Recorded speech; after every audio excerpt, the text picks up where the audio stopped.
If you found yourself here, it's probably because you have a strange and wonderful mind. Let me reassure you, you are in the right place. My name is Sarah, and this is Sarah After Dark.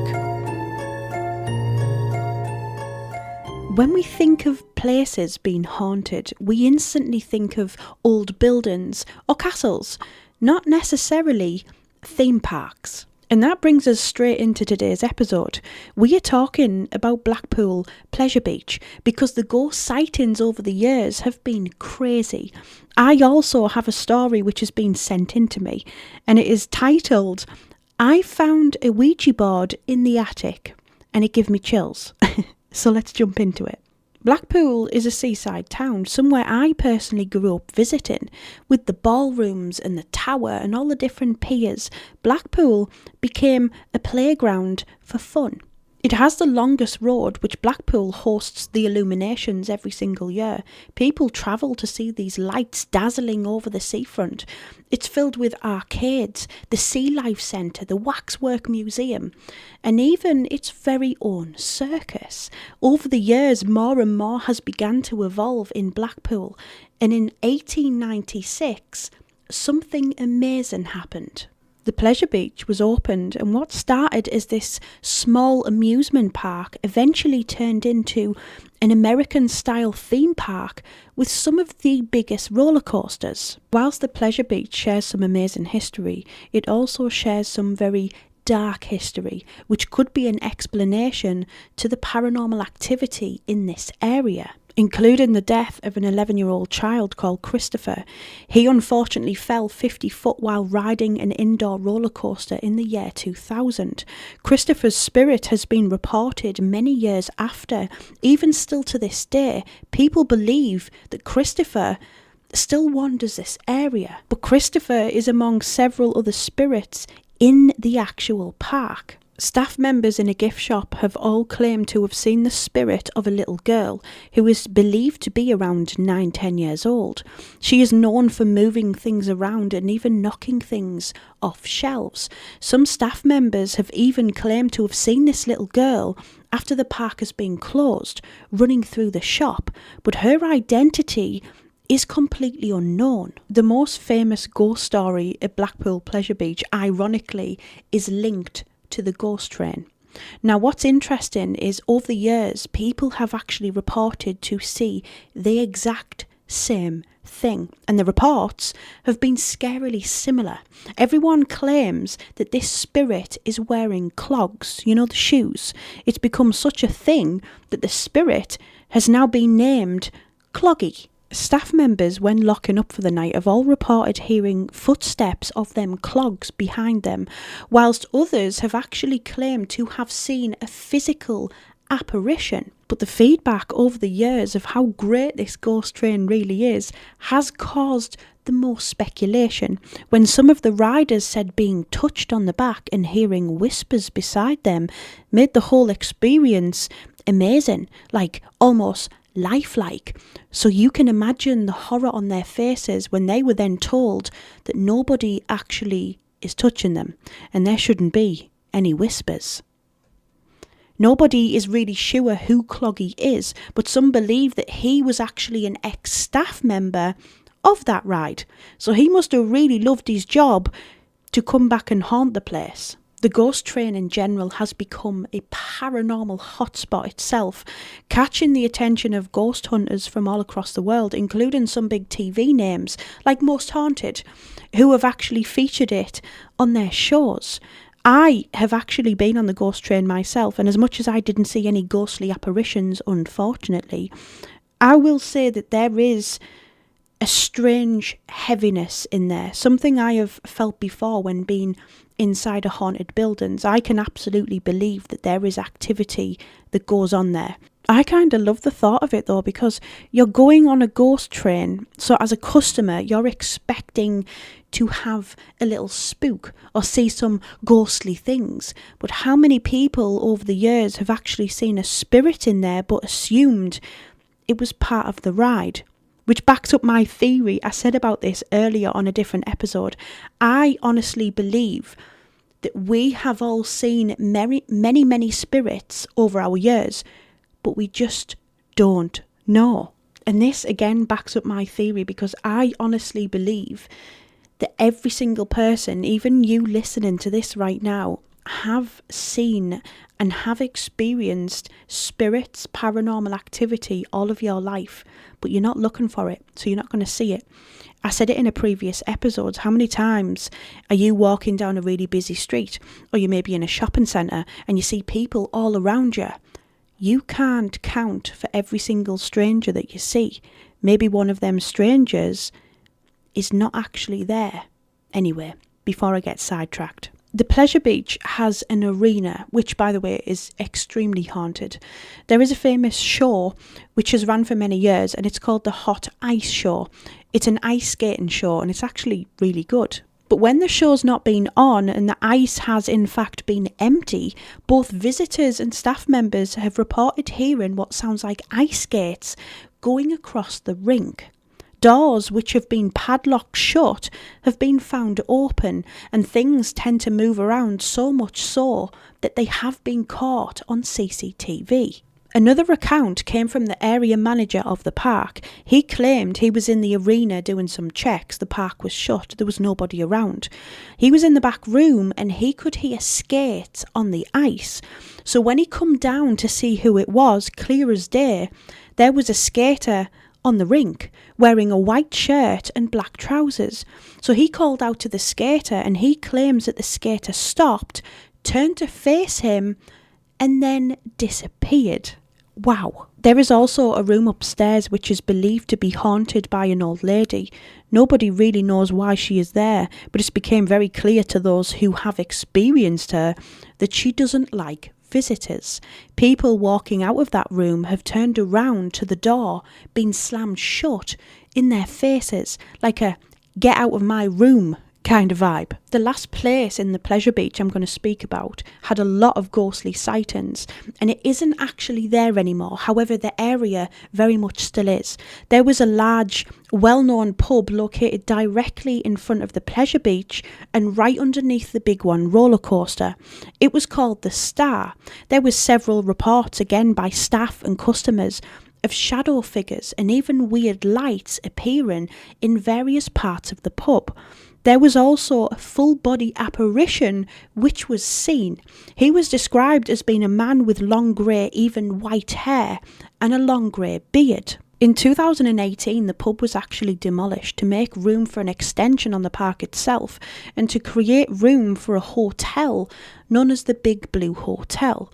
Of course, the paranormal activity is carried on with further reports happening inside the hotel itself. It makes you realise that sometimes just because a building is haunted, knocking that building down doesn't mean the ghosts disappear, which makes you think that sometimes the ghosts are more connected to the site in general rather than what's actually there. So if you have any plans to visit Blackpool, more specifically the Pleasure Beach, I absolutely dare you to take a ride on the ghost train. To keep the vibe creepy, as we like to do here, I was emailed a story.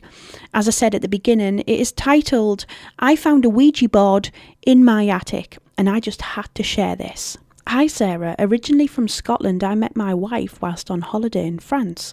After 4 years back and forth of long distance relationship, we decided to move to France together so I could be with her full time. At the same time, she was living with her parents, so we decided to get our own place. We didn't have huge amounts of money, so finding somewhere in budget was kind of hard. But eventually we did. A small 2-bedroomed house. It was historic and it was made of old stone. It had old fireplaces in there, and it was generally a well-built property. Everything that we wanted really, and under budget. But there was one catch.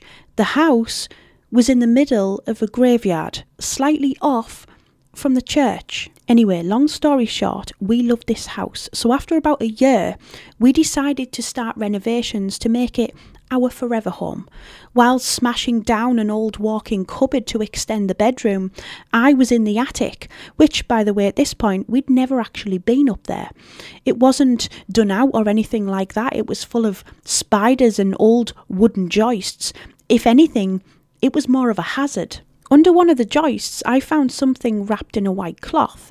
Inside was a Ouija board.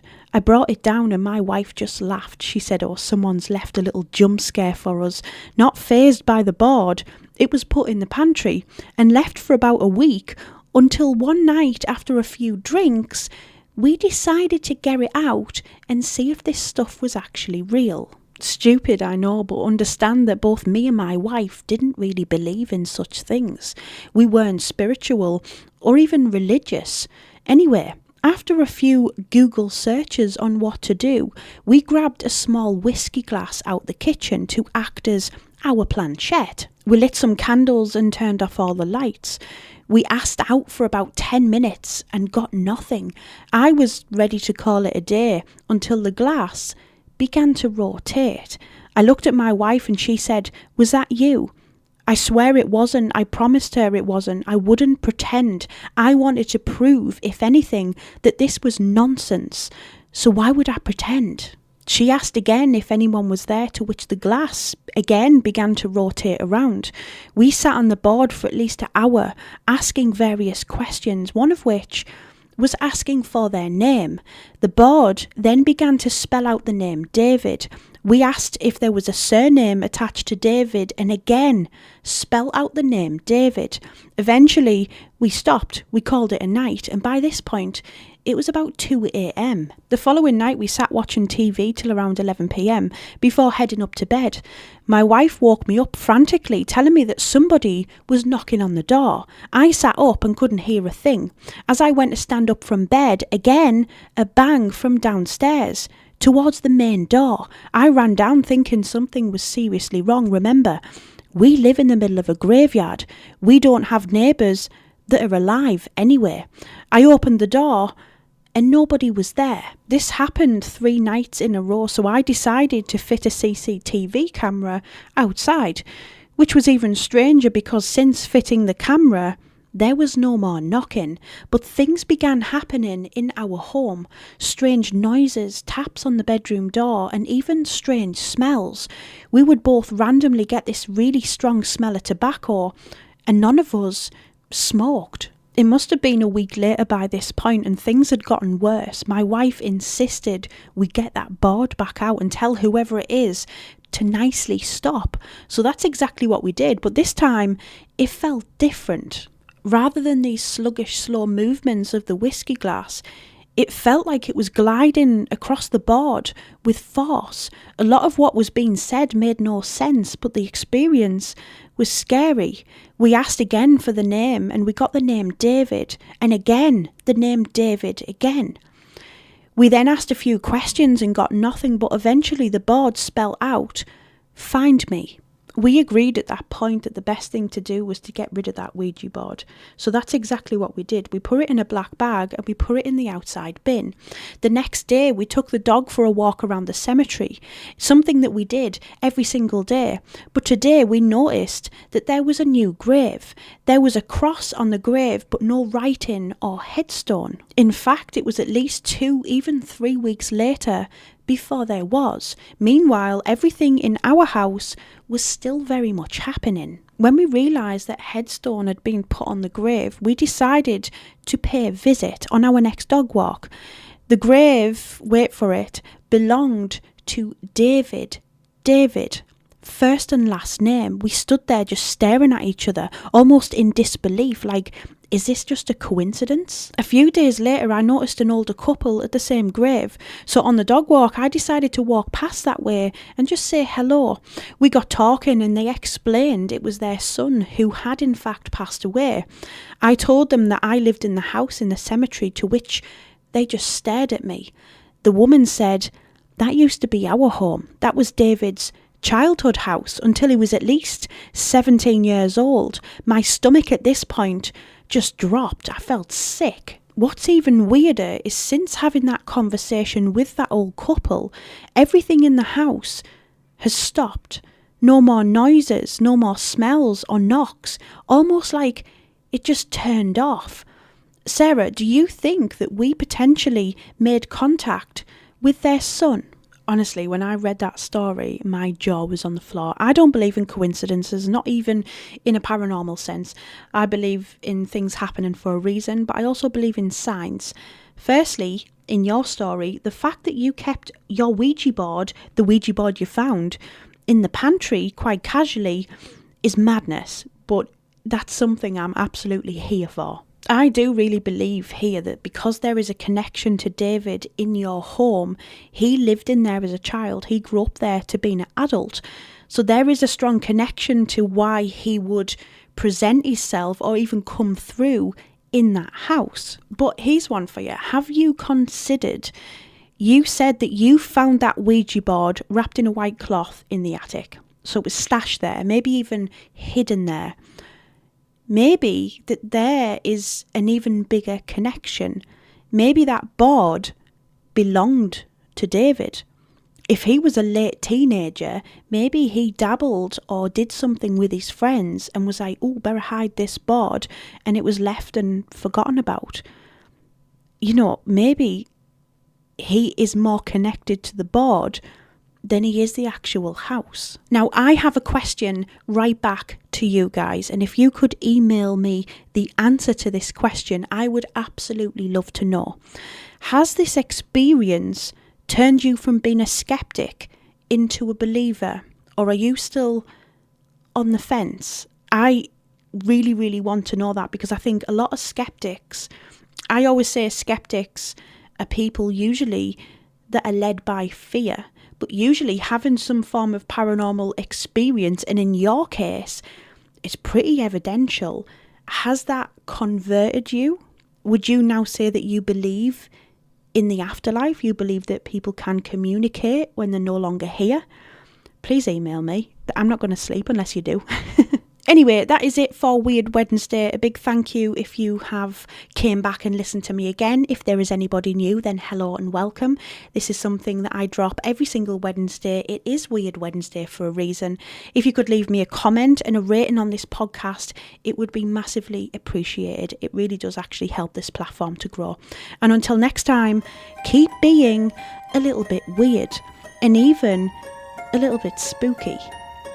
Good night.